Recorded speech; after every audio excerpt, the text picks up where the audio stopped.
Religion has never really vibed with me on a technical level. I find the lessons that the vast summary of religions teach are imperative to living a full and dynamic life, but they're suffocating in practice. The lessons simply cannot be learned if you don't give yourself over to the worship of a deity. I'm a hard atheist, and the thought of worshiping anything other than Scooby-Doo in the Spooky Swamp or my girlfriend doesn't exactly sit too well with me. So I went thinking, how do I get the lessons and stories I love without committing to a system of beliefs that fundamentally supports things that I hate? I went into the lab, tinkered around for a little while, blew some stuff up, committed a few war crimes, chemistry. But I found out that if you mix salt, vinegar, and water together, and leave a religion in there for a long enough time, you get a mythos. And then when the world is really tired of reading ancient scripture, you can do other things with it. Write fan fiction, or a musical, or code it into an amazing video game. Or wait, stop, we're here to talk about the game, not the entirety of the Greek stand base. So snap out of it. Oh, yeah, cool. Intro and title card.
Hades is a dope little ditty developed by the geniuses over at Supergiant Games. I haven't played any of their other projects yet, but I am told that they all have decently similar levels of quality.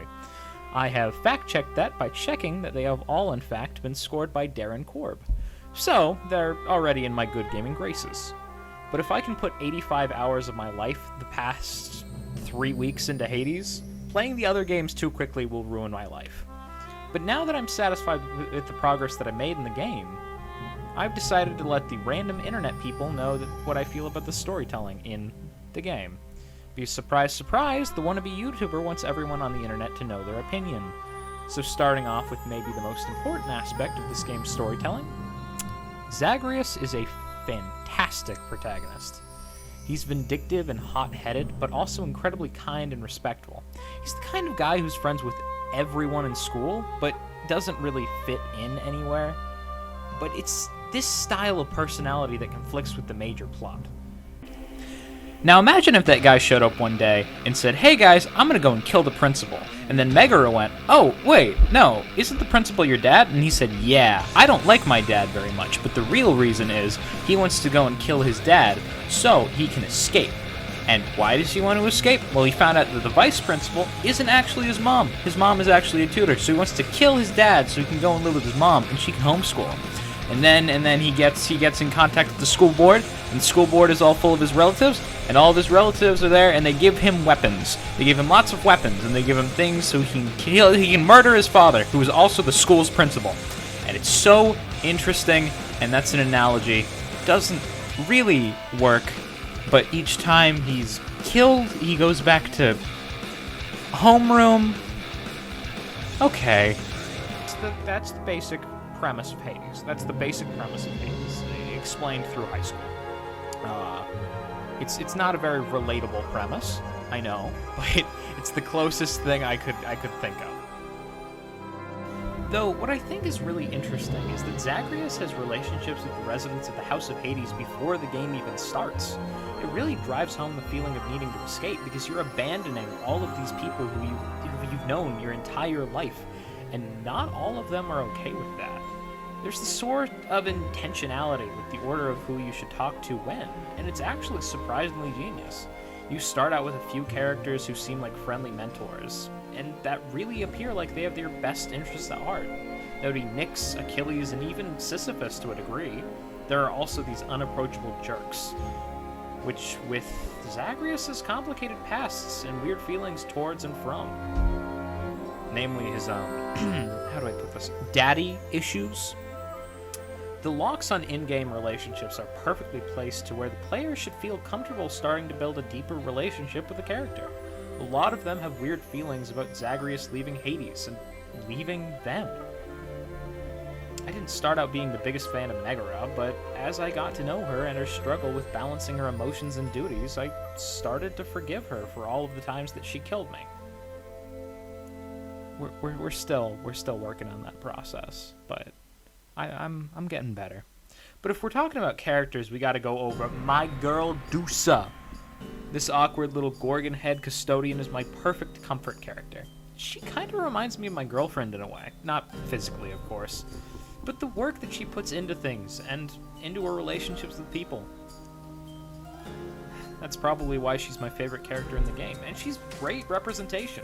We don't get a lot of asexual characters in media, so seeing this little Gorgon figure out there that really isn't interested in Zag that way is actually a pretty neat thing to have in a game mainly focused on relationships and family.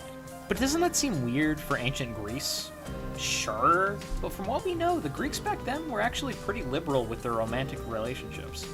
That being a good and bad thing, as we had homosexuality, but that was weighed down by vast age gaps and many romantic relationships. So it isn't so far to think that an asexual person could have existed back then.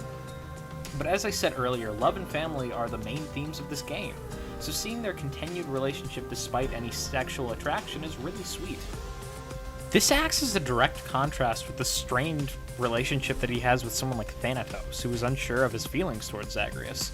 He's cold and dismissive rather than angry like Meg, and that is largely due to the fact that they are upset at Zag for completely different reasons. Meg is angry with him for complicating their relationship by wedging himself in between her and her duties. He makes her feel like she has to choose. Thanatos, on the other hand, feels like he's being completely abandoned by Zagreus, like he isn't enough to keep him down in the underworld. Both of these relationships are healed, however, when Zagreus realizes his true purpose: being the god of blood. This is a complete rewriting of Greek mythos, however, because the original story of why he is the god of blood is also debunked by the writers in a short sequence when Dionysus tells Zagreus to fill Orpheus' head with nonsense. Then he writes a hymn about the lies he is told, and the real story of Zagreus is born. But in the canon of the game, he is the tie between the blood that he shares.